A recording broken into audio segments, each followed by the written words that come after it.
Welcome to the Nerd Party. Maximum warp. Punch it. Punch it. Punch it, Bishop! Punch it. Punch that shit! Let's punch it.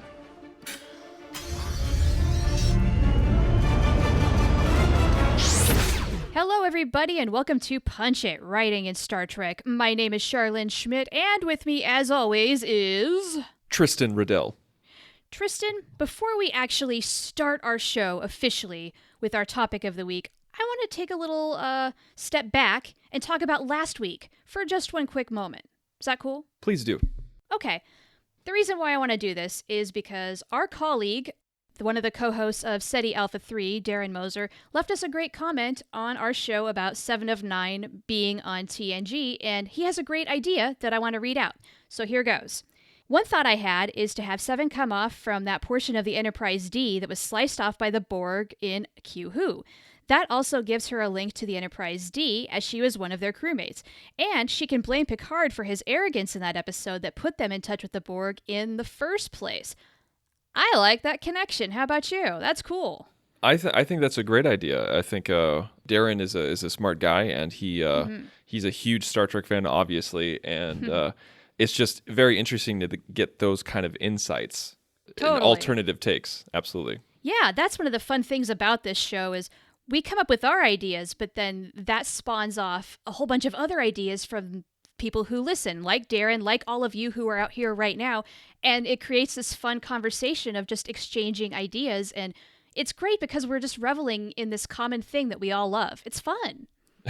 That's the beauty of the fandom, absolutely. Yes, the good part of the fandom. Indeed. So with all of that said, let's talk about this week because you came up with a killer idea, and I'm very excited to explore this. Why don't you tell everybody what we're doing? So what we wanted to do this week was one thing that we absolutely love, and you hear us talk about all the time, is what-if scenarios. And this one is kind of a what-if scenario, but multiplied a great deal, because what we want to do is we want to take one episode, and we're going to take a Star Trek Discovery episode, particularly the Sound of Thunder, which is the 6th episode of the 2nd season, aired on February 21st of this year. And what we want to do is we want to take the basis of that episode and say, like, okay, well, this is how we analyze the episode and realize, okay, well, this is how Pike, as the captain of Discovery, responded to the situations of that episode. How would Kirk do it? How would Picard do it? How would Sisko do it? How would Janeway do it? How would Archer do it? And everything like that. Is that because this particular episode, and I'm going to read you a quick summary of it. Do it. This particular episode had a lot of Prime Directive stuff. Like, this was Yes. this was an intense episode where I think this is definitely one of the episodes where you and I are saying, like, oh, this is 90 minutes worth of material that they're trying to cram into 50. Definitely. Yeah. That said, it's a great episode, but yeah, we're doing a lot here. And there was a couple of times when a Prime Directive question would pop up, and Pike's like, okay, well, let's just do this. And I'm like, okay, we're going to just decide the fate of an entire species in about 10 seconds. Okay, we're doing this. Snap decisions, man. Don't have time to think, just do it. Let me go ahead and read this. So, the Sound of Thunder. Another of the mysterious signals leads Discovery to Saru's homeworld of Kaminar, where the Kelpians' predators, the Ba'ul, demand Pike surrender Saru, as Starfleet has agreed to stay out of the conflict between the two species.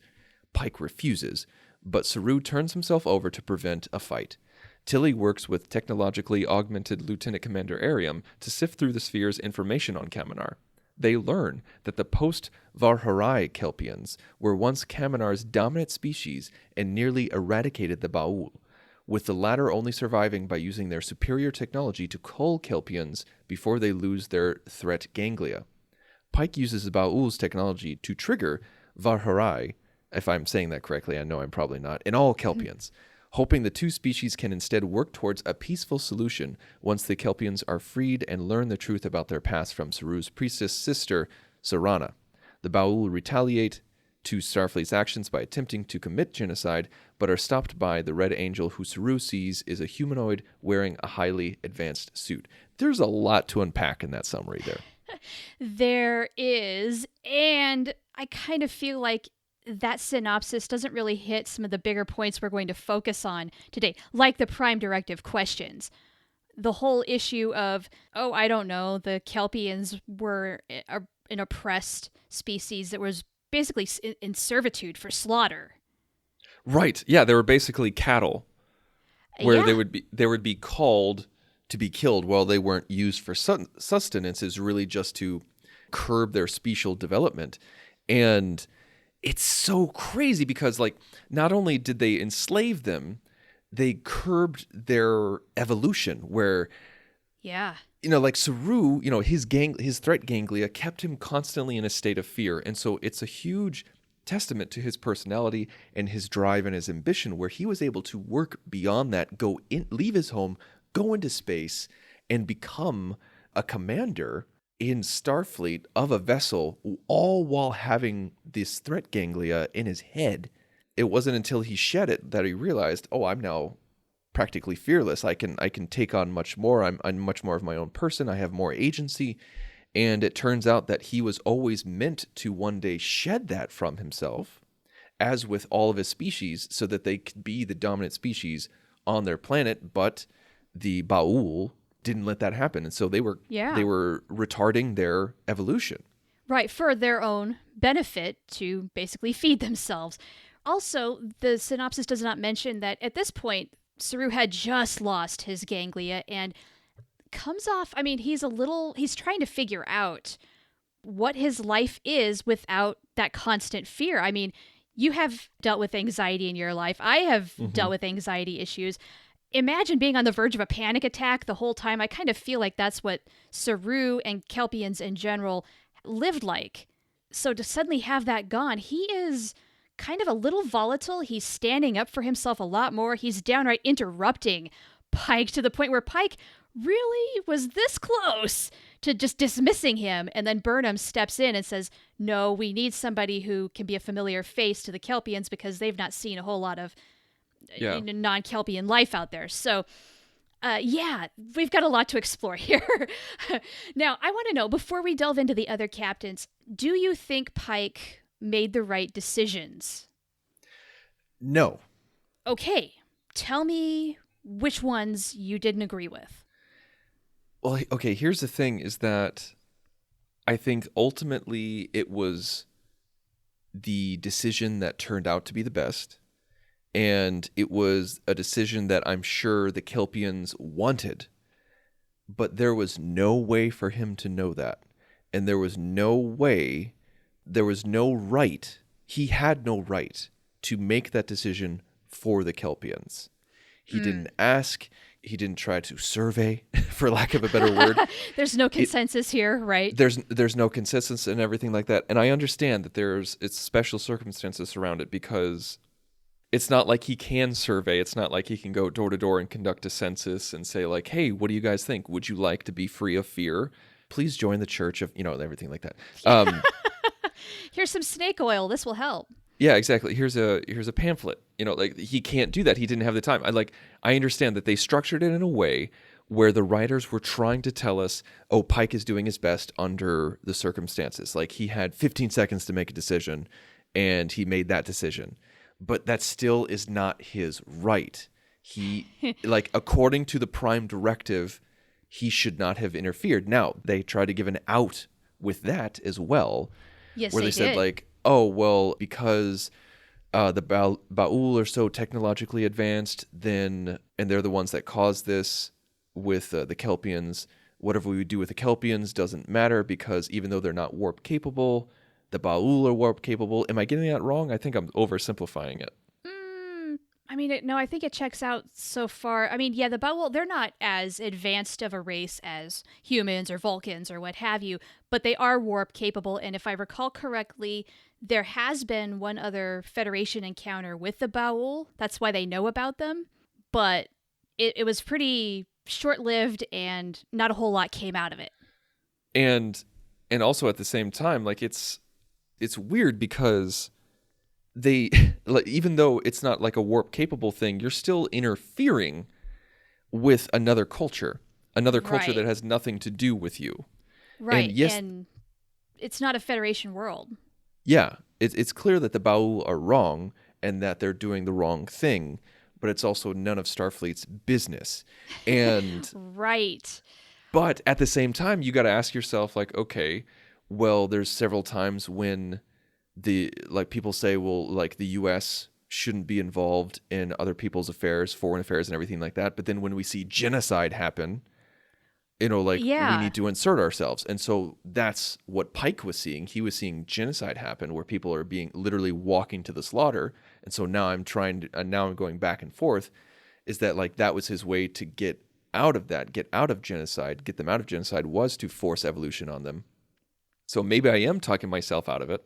Where here's the thing, I do believe it's the right decision, but it wasn't his decision to make. That's basically what I'm trying to say. So he kind of made the right decision sort of for the wrong reasons, although can we put into question just how clear is the Prime Directive at this particular point? Because when we talk about Captain Archer, he has no Prime Directive, and Picard's interpretation of the Prime Directive is different than how Kirk is going to interpret it. That's true, and that is something to talk about. But this is the thing: is that we're over 100 years after Archer. Well, right, yeah, of course. But what I'm saying is, like, maybe the Prime Directive is not as refined as, say, in the 24th century.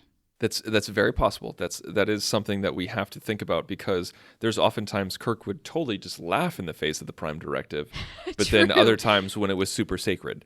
But you never saw Picard laugh in the face of the Prime Directive. Yeah. So what I'm really wondering here, though, is Pike being a little fast and loose with the Prime Directive because that is just the way captains have to think in this particular era? Mm-hmm. And do we have to take that into account? I think we do. And also they try to give him, like, because it involved the Red Angel, like this kind of circumstances involved the Red Angel. That was another out that the writers gave us. Was that Starfleet headquarters told them?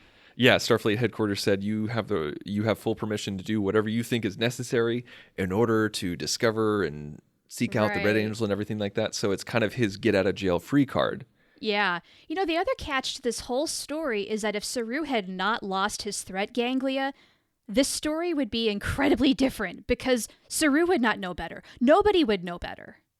Right. Because Kelpians believed that if they did not go to their calling when it was time for slaughter, that they would just die in agony. Yeah, and that's terrifying. Even more terrifying than just living in fear your whole life, yeah. So, where would you like to start? Should we go in chronological order? What do you want to do? Well, actually, you never answered your own question. Do you want me to? Yeah, like, how do you feel about Pike? What do you think he did? Did he make the right call? Did he do it for the wrong reasons? Did he do it for the right reasons in the wrong way? What do you think? Well, I think maybe I did answer it sort of non-directly. And I do think that Pike made the best decision he could at the time without thoroughly thinking it through. He had more context than, say, everybody else on the Kelpian homeworld. And yes, I do agree with you that forcing the entire species to go through the process of losing their ganglia without their consent, in Picard's era, just to skip ahead a little bit, that would not have happened. I don't think Picard would not let that happen. But this is Pike we're talking about, and really 9.975 times out of 10, I'm going to agree with his decisions. So I'm not faulting him too much because, like we said a little earlier, boy, they're really packing in a lot and they're just going through motions to get us from point A to point B so fast that they're not thinking about it and we don't have time to think about it either. Right. And that was one big issue with this episode. Like, if they actually took the time, spread it out, we would be able to have these conversations. And I'm not saying we have to have an undiscovered country level conversation where, like, two people are talking in a room for 10 minutes. I'm saying, like, we could at least have a moment where we're like, whoa, is this right? Are we on the ethical side of history here? Are we going to be seen as an invader? Are we going to be seen as a liberator? We needed to have that conversation, and it was literally like, okay, can we do this? Should we do this? Okay, let's do this. Yeah, no, I totally agree. That would have been a great conversation to have. Like, we kind of need a ready room conference scene here where we are at least contemplating the consequences of any action that we take. And Pike he has to just step in and make the executive decision, which I guess that makes him a good captain, because someone has to come to a decision and he has to live with it no matter what happens, and he's willing to do that. And it just so happened he chose for the better here. One thing that it made me think of was, this isn't exactly a one-to-one, but like if you look at the argument that could be made, it wasn't made in the episode, but it could be made this way, where they say, okay, the Ba'ul curbed the Kelpians' evolution, and Starfleet, by way of Pike, is returning them to their natural state of evolution. Right. This immediately made me think of Insurrection, where the Admiral Dougherty, came in and said to Picard, like, we're only talking about 600 people and we're just returning them to their normal state of evolution. And Picard says, who the hell are we to determine the course of evolution for these people? Right. And so then how many people is a justifiable number? 600? I forget the exact numbers he throws out. Yeah. Where do you draw that line? And while we are, like, where some of you listening are probably scoffing at us by saying, like, oh, well, in Insurrection, you had these people had eternal youth and they were taking that away. And with Discovery, with the Kelpians, they had a much more agency, and we're just returning that back to them. So it's positives from a Starfleet point of view. And so that's why Picard says what he says. Who the hell are we to decide the course of evolution? Because that is why the Prime Directive exists. Right. Yeah, it is different circumstances for sure, because, yeah, it's not like Anij and the folks on that planet in Insurrection are being held captive. They're not basically like farm animals like the Kelpians there. You're giving the Kelpians a fighting chance for equality to survive and thrive, yada, yada, yada, on their own world, whereas that was not the case in Insurrection. Right. So, okay, we mentioned Archer just a moment ago. No Prime Directive at this point. He's got to think on his feet too. Would he have made the same decisions? I was so scared that you were going to start with Archer, because I think he's the hardest one to analyze because of exactly what you said. Like, there is no Prime Directive. There is no Federation. There's just a Starfleet, and he's the first one who's gone out this far. Right. And so I think in this scenario, we have to make it like Pike's, where I think Archer would do it, because Pike's Red Angel situation is like Archer's season 3 of Enterprise with the Xindi. I agree. Where, like, Archer did a lot of bad things. Like, there's one in particular that I've really never forgiven him for, was when he stole the warp coil from those people. Yeah. I thought it was a huge mistake not to revisit that storyline in Enterprise, where Archer finds that ship and gives them a warp coil back once he's done, because they're stranded at sublight speeds. He should be able to find them. I think as an audience, we were supposed to believe that the ends justified the means, but that did stick out to me too, as like, oh, wow, a Starfleet captain's doing this. But yeah, no, it's not what Picard or Kirk would do. And nevertheless, I think we do have our judgment clouded, thinking, Archer, that's bad. Yeah, and he did save the human race. I mean, he did. He saved the human race. Yeah, and ultimately that's the big picture, that's what he's thinking. He's doing what he has to do, no matter how grisly it is, and whatever the outcome. If there's any consequences, he's going to have to own it.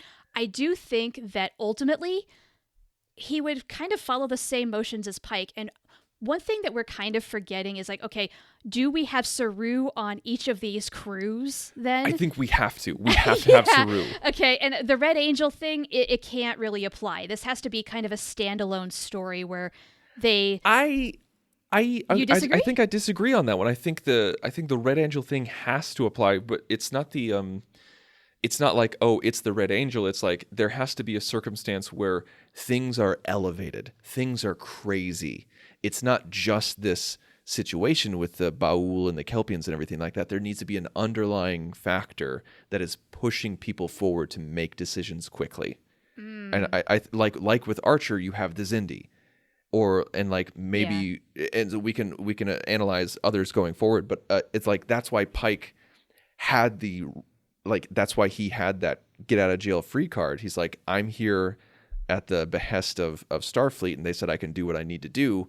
And, he has his own morals and ethics and everything like that. Now with Archer, if we put him in the same type of situation, like the Xindi thing, but with Saru on the ship, and it's the Kelpians and the Ba'ul and everything like that, we have seen him in an episode where he said, he's like, one day we'll come up with some sort of directive, and it'll be wink, wink, wink at the camera, and we'll figure it out. But right now we're not gods, and we can't figure that out. So we've seen Archer not interfere with somebody's evolution. Because before, when it was you had one species, I can't remember the name of the episode, but you had one species that was dying out because of a disease, and then you had a subspecies that was excelling because that other people were dying out. And they found out that it wasn't a disease, it was evolution, which again, Star Trek doesn't know how evolution works. Yeah. Brannon Braga. And so you have the Doc on Enterprise telling Archer, if we cure this quote-unquote disease, then this subspecies will never excel, and we are determining the course of evolution for these people and this people. And so Archer doesn't interfere. They have the cure for it, and he doesn't give it because he's not a god. And he realizes that he's not a god. But then we have him do that whole thing with the warp coil. Right. Yeah. So he has some missteps along the way. He does things resembling a prime directive some of the time. Right. But that's why I'm saying, when it gets crazy, when stuff hits the fan, we're all capable of crazy.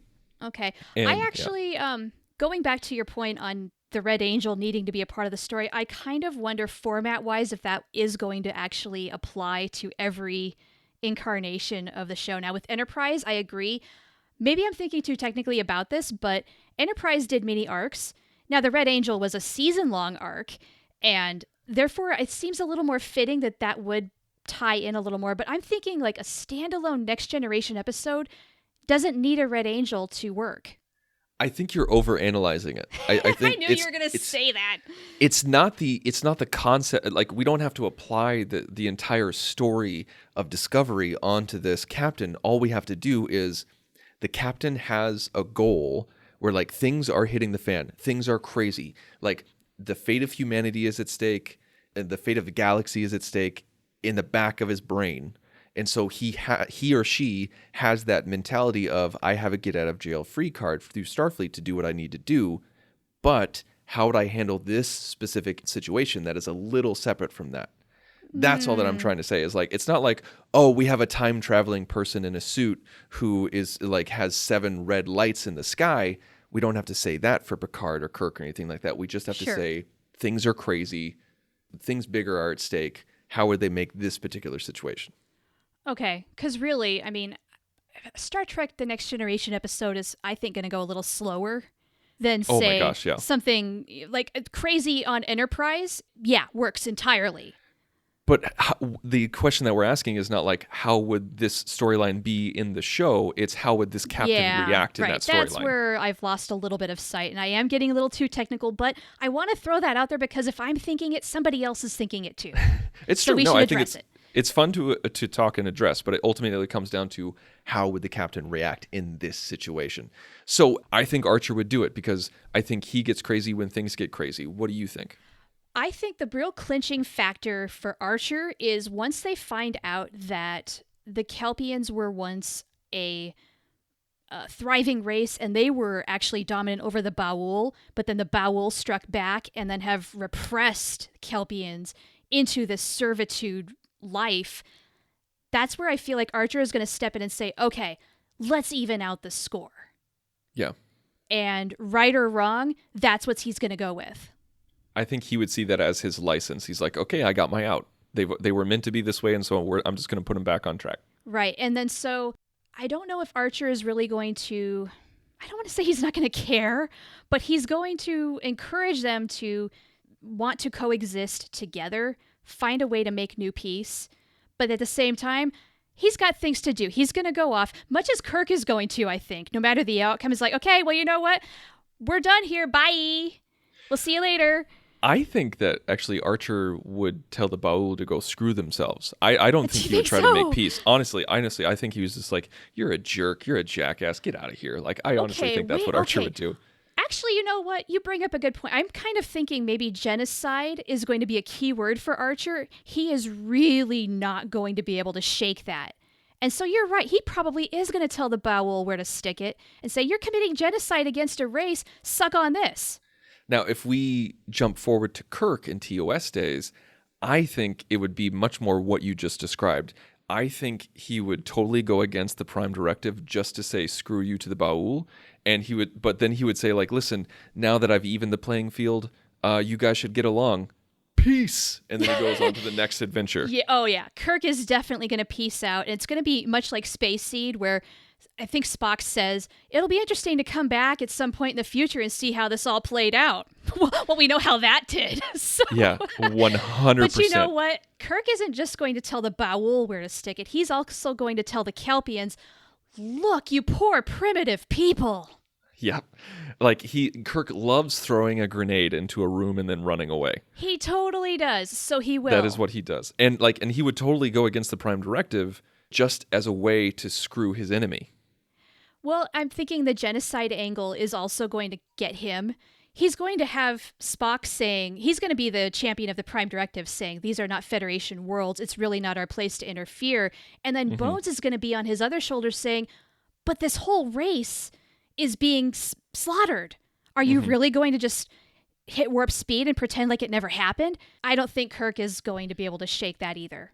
I agree with you, but I really do think that his prime motivation, I think it's going to go down exactly how you think. Spock's going to say, Prime Directive, we can't do anything. And McCoy's going to be like, good God, man. You know, like, there are Kelpians down there dying. And you're going to do nothing? And then Kirk's going to be like, yeah, well, that captain of the Baul ship, he looked at me funny. So this will really piss him off. Now, question, how is Saru going to fit in with this dynamic? I mean, is Saru going to make an appeal to Kirk that also kind of plays on this decision? Or what if Saru is actually on the planet instead of a crew member? He has shed his ganglia and he puts out a distress signal through the Baul communication grid. And since the Baul and Starfleet have communicated before, they think, okay, what's going on? That's why they're out to investigate it. And it turns out it's this Kelpian guy.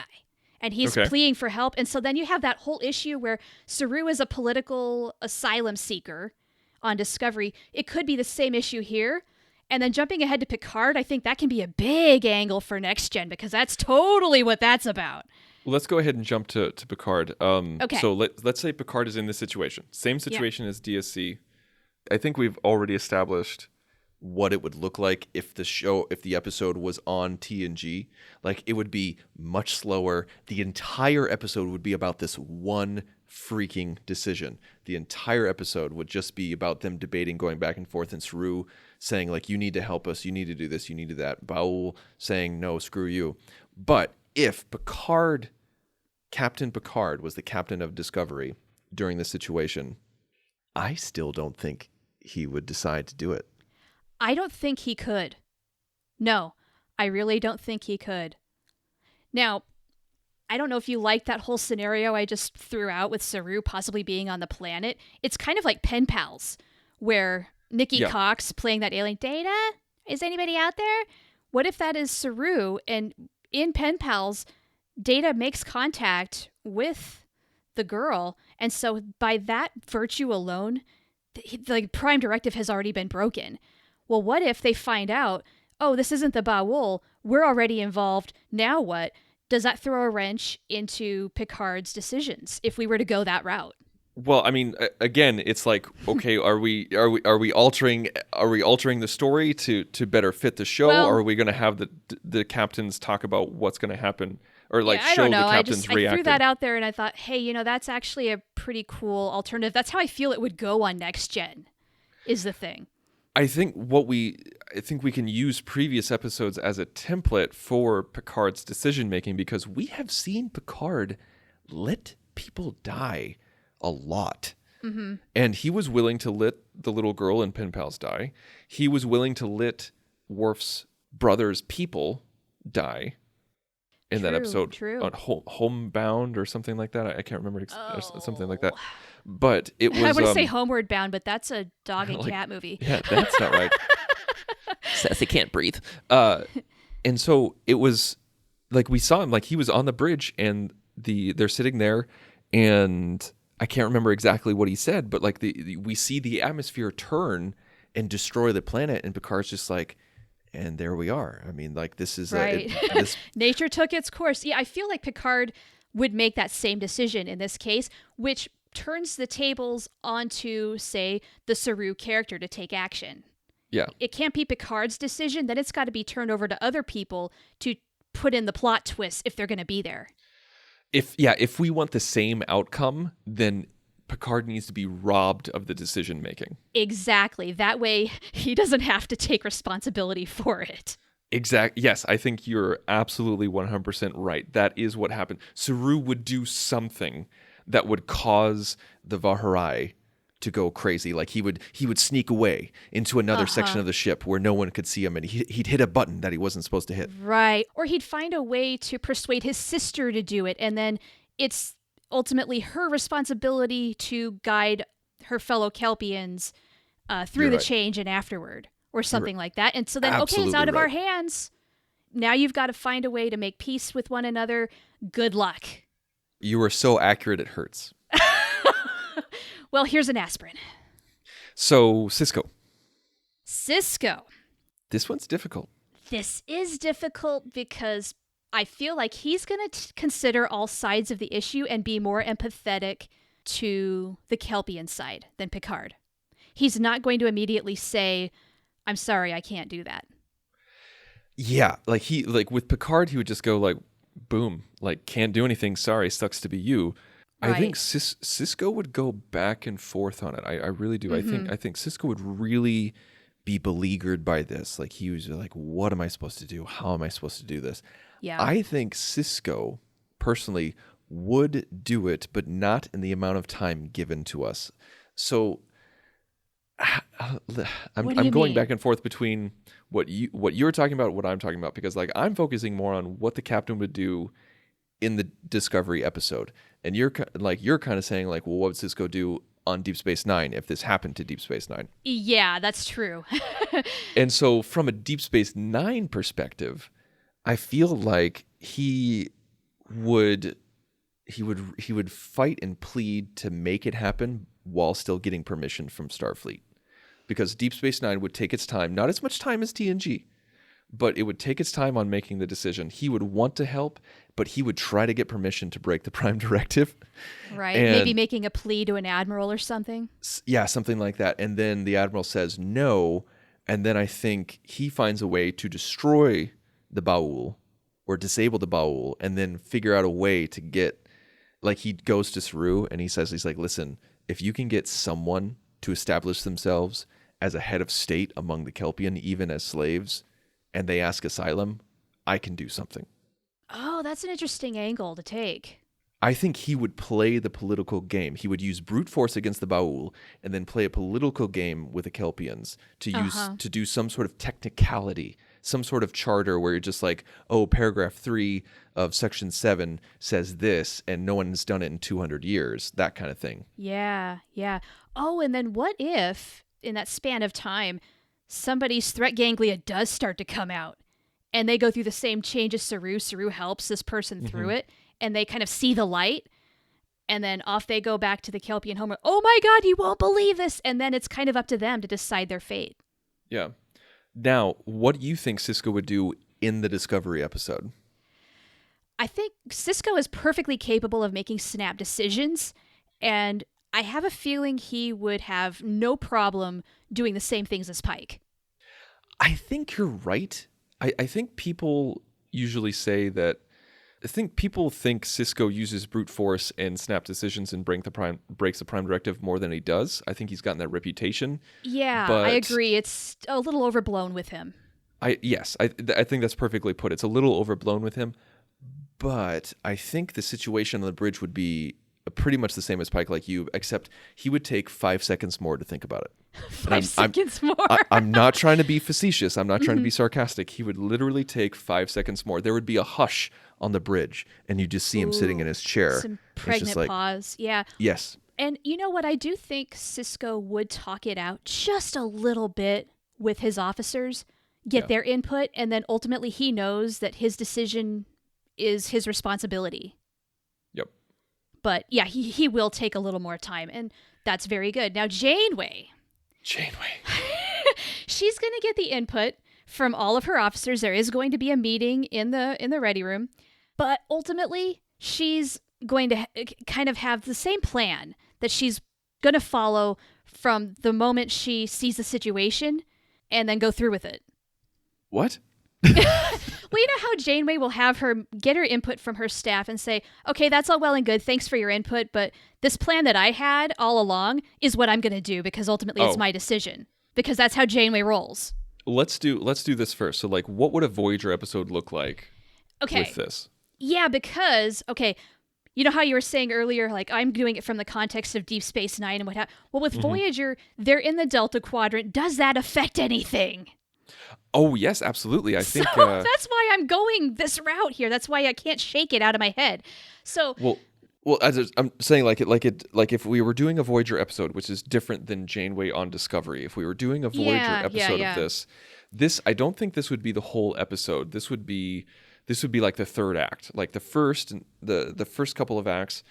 Would actually television's 5 acts, but that's neither here nor there. So, like the first couple of acts would be the discovery of Saru and the discovery of his plight. She would get to know the Kelpians. She would fall in love with the Kelpians.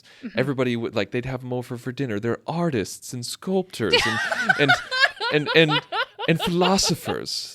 Right, and they're spiritual beings and they're wonderful. Yeah. And then she'll get the side of the Baul. Yeah. Yes. The Baul won't be like some mysterious figure that's behind a view screen or like that's all gooey. Like they are tangible. They're straight up. They can meet in a meeting room. If this is Voyager, the Baul are someone that they can talk to. So she's going to get both sides. Do you think the decision, the outcome would be the same? Like I'm really struggling with what Janeway would do here. And I feel like I know her best and I don't understand why this is so hard. Janeway would trick the Baul into agreeing to let them evolve, I think. You think so? I think Janeway would try to mediate the best that she can, but then she would do some sort of bargaining with the Baul, where she'd say, like, we'll help you do this if you let the Kelpians go, and do that. You know what? I do think she would find a way to put both parties on equal footing and then let them fight it out. Yeah. Because I think she would go through getting both sides, trying to negotiate, trying to come to some resolution. It doesn't work.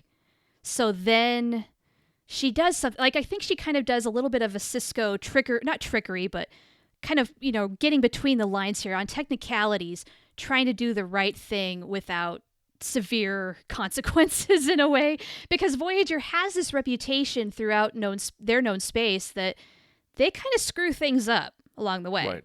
Yeah. She doesn't want to keep up this reputation. So if this is a Voyager episode, does Janeway quote unquote make the wrong decision and make things worse? Like, can she make things worse? That's possible, but what is worse? Letting the Kelpians continue to die, disabling the Baul, and then putting them at a disadvantage? What is worse? Ooh, I don't know. Like, I don't really like going down this path. I think you can only make it better, dare I say, by empowering the Kelpians to kind of save themselves. And what happens between them and the Baul once they are on more equal footing? That's kind of up in the air. That's up to them.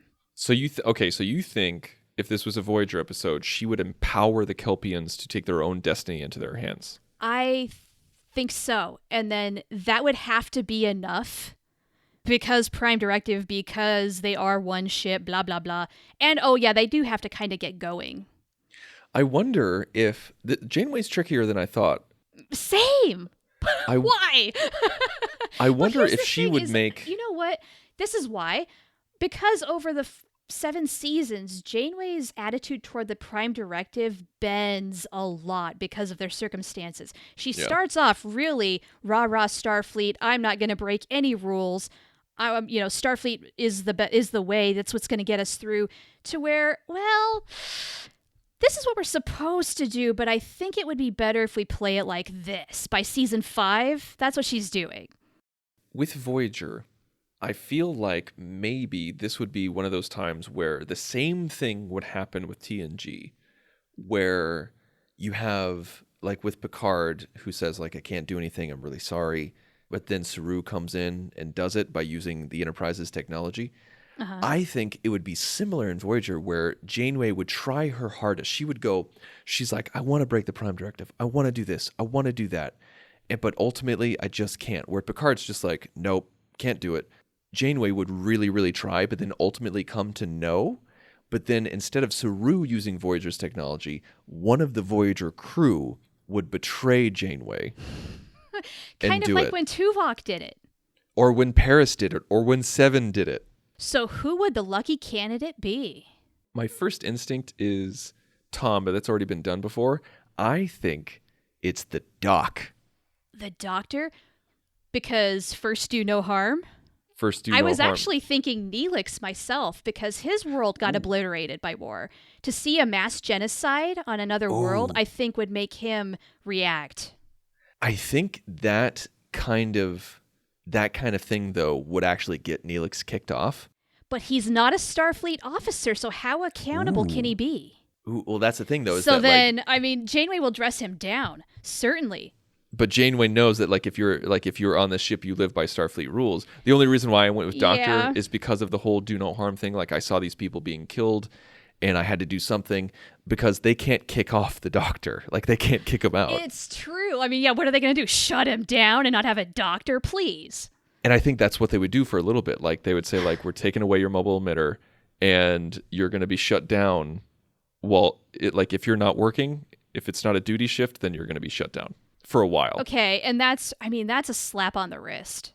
Yeah, it's a slap on the wrist, but it's still, that's what I think would happen if it was a Voyager it's so episode. Weak, but it does work. I kind of like the Neelix angle just because there are serious consequences, but I do think you're right. That might be a deal breaker for Janeway. But that's the thing, though, is that, like, I really like your idea of Neelix. Well, I like yours too. So this is the fun of hashing it out, though. Yeah. This is great. So, like, I think the Neelix one would be much more emotional. Oh yeah. But that ending of that feels like a line too far. Like, because she can't demote him. No. She can't. And when he was trying to sell the narcotics, like with Wix, it was it was really him trying to save his own skin, and it was really just a snafu. And so she made him scrub the plasma takes for 2 weeks or something like that. But this one, violating the Prime Directive, going against her orders, putting the ship in danger, all that kind of stuff, I feel like that would be a deal breaker for Neelix. Like, that would get his ass kicked off. Yeah. Yeah, even though he does make the food, that's too bad. This is a line too far. Yeah. Because Janeway does have that tendency to draw a very firm line. In a situation that to her is extreme, she's just, okay, you have taken it too far. Boom. Now, how would Janeway react in Discovery? Say Janeway is the captain of Discovery, this situation happens. What would she do? Yikes. Okay, this is harder. Mm-hmm. Wow. I kind of wonder if is Janeway's in this time period on this ship going to be a kind of a mixture of, say, Kirk and Sisko, where she is going to make that snap decision, but she is going to kind of maybe try and fudge it a little bit. I don't think she'd do it. No? Okay, why? I think a Janeway, not our Janeway, a Janeway who is in the Alpha Quadrant, who has the support of Starfleet, who was raised the same way, is not stranded in Delta Quadrant, isn't responsible for 175 lives, getting them across 70,000 light years, I think would be by the book. In this time period, though, and with the Red Angel kind of hanging over her head as the ultimate eye on the prize, I do kind of wonder if she might not think as clearly as she would like. And Janeway also has this tendency, I think, as a person, when she's wound up, she's really wound up. Like, think about Scorpion, where she doesn't sleep for 3 freaking days, and she's taking on the Borg. That's very true. And you think of Year of Hell and everything like that, where Right. So when there is a crisis going on, I actually feel like Janeway can be at her worst. And that's not good for a captain. No, it's not. So that brings up further issues, but let's stick to this. So you think she would do it? I think she would. And it might be the right outcome for the wrong reasons, much like Pike. It's interesting that I think this is the only one that we disagree on. And this is the Janeway. one. This is the captain that we have talked about the most in our entire podcasting lives. Which just goes to show that even after talking about Voyager specifically for 4 years, there are still things for us to discuss and learn more about each other from. Wow.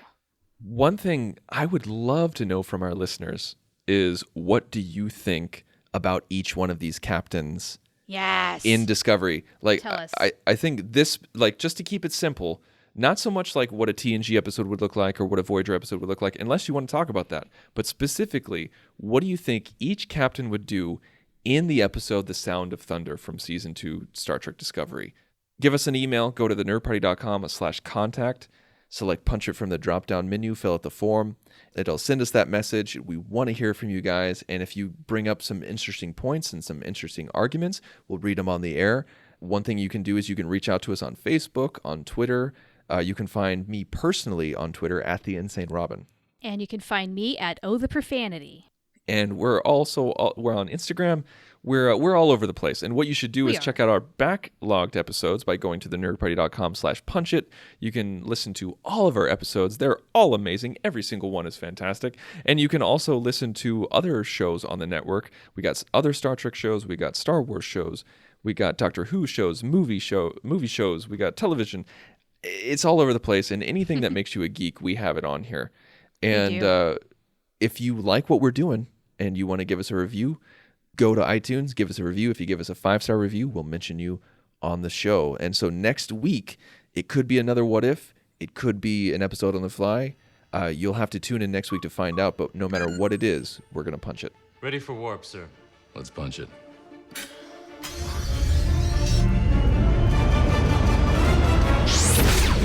Join the revolution. Join the Nerd Party.